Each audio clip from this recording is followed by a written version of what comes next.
नई कविता। नई कविता का जो समय है वो है 1954 ईस्वी से लेकर 1960 ईस्वी तक। यानी 1954 ईस्वी से लेकर 1960 ईस्वी तक का जो समय है वो नई कविता का समय माना जाता है। नई कविता का अर्थ नएपन से है और ये नयापन भाव और शिल्प में देखने को मिलता है। यानी नई कविता में का जो अर्थ है नई कविता का वो है नएपन से लिया गया है। और नयापन ये कैसा होता है? ये नयापन भाव और शिल्प में देखने को मिलता है। अब देखते हैं नई कविता की पृष्ठभूमि।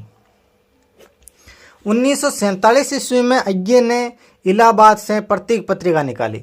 अज्ञे ने इलाहाबाद से प्रतीक पत्रिका निकाली कब? 1947 ईस्वी में, जिसमें अज्ञे ने नए भाव बोध, नया शिल्प सौंदर्य और नए कवियों की पहली बार चर्चा की थी।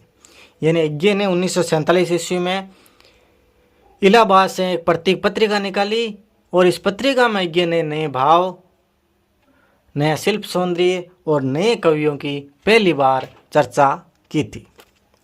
1949 में दूसरा सप्तक अज्ञे ने संपादित किया था जो 1951 में प्रकाशित हुआ था। यानी 1949 में दूसरा सप्तक अज्ञे ने संपादित किया जो कब प्रकाशित हुआ? 1951 ईस्वी में प्रकाशित हुआ। अज्ञे ने जो दूसरा सप्तक है जो कब प्रकाशित हुआ? 1951 में।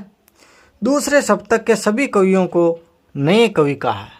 यानी अज्ञे ने जो 1949 ईस्वी में दूसरा सप्तक संपादित किया उसका प्रकाशन कब हुआ? 1951 ईस्वी में। दूसरे सप्तक का प्रकाशन हुआ 1951 ईस्वी में। और अज्ञे ने जो दूसरे संपादक में दूसरे सप्तक के जो सभी कवि हैं उनको नए कवि कहा है।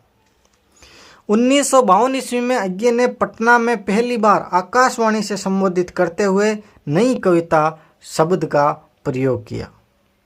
यानी 1952 ईस्वी में अज्ञे ने पटना में पहली बार आकाशवाणी से संबोधित करते हुए नई कविता शब्द का प्रयोग किया।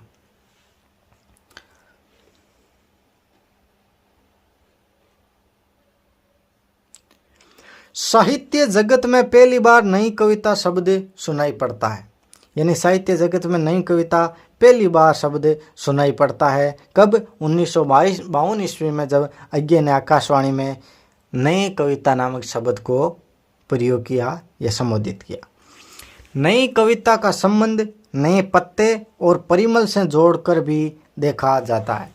यानी नई कविता का संबंध है वो नए पत्ते और परिमल से जोड़कर भी देखा जाता है। डॉक्टर धर्मवीर भारती ने 1953 ईस्वी में अपने घर पर परिमल की संगोष्ठी का आयोजन किया। डॉक्टर धर्मवीर भारती ने अपने घर पर परिमल की संगोष्ठी का आयोजन किया जिसमें मुख्य रूप से कौन कौन थे? डॉक्टर जगदीश गुप्त, डॉक्टर रामस्वरूप चतुर्वेदी और डॉक्टर विजय देवनारायण शाही।